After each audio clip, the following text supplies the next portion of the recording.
அவரை அமர்ந்திருக்க விடாதிருங்கள். பின்பு அந்த தூதன் தூப கலசத்தை எடுத்து அதை பலிபீடத்தின் நெருப்பினால் நிரப்பி பூமியிலே கொட்டினான்.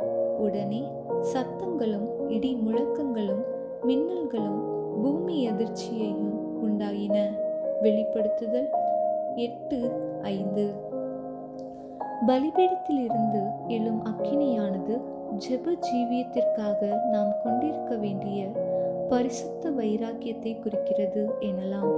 பரிசுத்த அக்கினியிலிருந்து புறப்படும் ஜெபங்களுக்கு எப்பொழுதுமே அதிசயிக்கத்தக்க பலன்கள் உண்டாகின்றன. அவை 4 விதங்களில் வெளிப்படுத்தப்படுகின்றன. முதலாவது, சத்தங்கள். இவை பூமிக்குரிய சத்தங்கள் அல்ல, பரலோக சத்தங்கள் அல்லது பரலோக தூதுகளாகும். பிரசங்க மேடையில் இருக்கும் பிரசங்கிமார்கள் அனலற்ற சாரமற்ற தூதுகள் அளிக்கிறார்கள் எனில் பரிசுத்தம் பூமியில் தங்கள் முழங்கால்களை முடக்கும் ஜெப வீரர்கள் இல்லாதிருப்பதே அதற்கான ஒரு காரணமாக இருக்கக்கூடும். உன்னதமான பரிசுத்தத்திற்கான வைராக்கியம் கொண்ட ஜெப வீரர்கள் எழும்பி யுத்தத்தை அதன் வாசல் மட்டும் திருப்புவார்களாக. பரிசுத்தத்தின் பிரசங்கிமார்கள் கிடைக்க பெறும் பொருட்டாக தங்களுடைய வல்லமையான ஜெபங்களினால் கிருபாசனத்தை பலவந்தம் செய்யக்கூடிய பரிசுத்த புருஷர் நமக்கு தேவை. இரண்டாவதாக, இடி முழக்கங்கள். இவை சத்துருக்களின் மேல் நமக்கு கிடைக்கும் மாபெரும் ஜெயத்தை குறிக்கின்றன. 1 சாமுவேல் 7:10. சாத்தான் தான் ஜெயம் பெற்றவன் என்பது போல தோன்றும் அளவிற்கு இன்று கர்த்தருடைய சபை ஏன் ஓர் உணர்ச்சியற்ற தோற்கடிக்கப்பட்ட நிலையில் காணப்படுகிறது? ஒரு பரிசுத்தமான தீட்டப்படாத ஜீவியத்திற்கென்று தங்களையே முற்றிலுமாக அர்ப்பணித்திருக்கும் ஜெப மாந்தர் போதுமான அளவு இல்லை என்பதே அதன் காரணமாகும். தேவனுடைய பரிசுத்தத்தை குறித்த தெளிவான தரிசனத்தையுடைய பரிசுத்தவான்கள் எழும்புவார்களாக. கிருபாசனத்துக்கு நேராக அவர்கள் அணிவகுத்து வெற்றி நடை போடுவார்களாக. அப்படியானால் தேவன் வெகு விரைவில் பரலோகத்திலிருந்து இடி முழக்கமிட்டு தம்முடைய சத்துருக்களை எல்லாம் தோற்கடிப்பார். மூன்றாவதாக, மின்னல்கள்.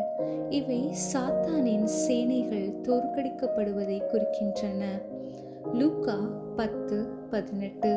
தங்களுடைய தூய்மையான ஜீவியத்தினாலும் ஜெப ஜீவியத்தினாலும் அந்தகார சக்திகளை கீழே விழத்தள்ளும் பரிசுத்தவான்களை தேவன் எவ்வளவாக தேடிக்கொண்டிருக்கிறார். அருமையான பரிசுத்தவானே, தூசியை உதறிவிட்டு மரித்தோரை விட்டு எழும்பி ஜெபிப்பீராக. சாத்தான் மின்னலை போல் வானத்தில் இருந்து விழுவதை காணும் வரை தொடர்ந்து ஜெபித்து கொண்டே இருப்பீராக. நான்காவதாக, பூமி அதிர்ச்சி. இது பழுதற்ற ஜீவியம் செய்யும் ஜெப மாந்தர் மட்டுமே இவ்வுலகத்தை கிறிஸ்துவுக்காக அசைக்க முடியும் என்பதை காண்பிக்கிறது. அநேகர் ஜெபிக்கிறார்கள், இருப்பினும் ஏன் ஒன்றும் சம்பவிப்பதில்லை? சிலர் ஜெபத்தில் பிசாசை அதட்டுகிறார்கள், ஆனால் அவர்களில் மலை போல் இருக்கும் இரகசிய பாவங்களை கண்டு பிசாசானவன் நகைத்து அவர்களை பதிலுக்கு மறுபடியுமாக அதட்டுகிறான். மெய்யாகவே நம்முடைய தேவன் நேற்றும் இன்றும் என்றும் மாறாதவராய் இருக்கிறார். அவர் இன்னமும் ஒரு பெரிய ஆவிக்குரிய பூமி அதிர்ச்சியை அனுப்பி கிறிஸ்துவுக்காக உலகத்தை அசைக்க விரும்புகிறார். ஜான் வெஸ்லி ஒரு விசை இவ்வாறு கூறினார்: பாவம் செய்வதற்கு மட்டுமே அன்றி வேறெதற்கும் பயப்படாதவர்களும் தேவனை தவிர வேறொன்றையும் நேசியாதவர்களுமான 100 பேரை எனக்கு தாருங்கள்.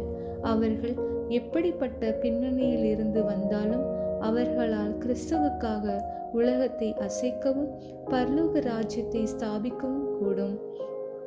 நாம் ஒரு பழுதற்ற ஜீவியம் செய்வதற்கு தேவன் தாமே நமக்கு உதவி செய்து அதன் மூலம் நம் ஒவ்வொருவரையும் பசும் பொன்னாலான தூப கலசமாக்குவாராக. அதன் மூலம் நம்முடைய ஜெபங்கள் பரலோக தூபத்தை போல சத்தங்களையும் இடி முழக்கங்களையும் மின்னல்களையும் பூமி அதிர்ச்சிகளையும் உண்டாக்குவதாய் இருக்கும்.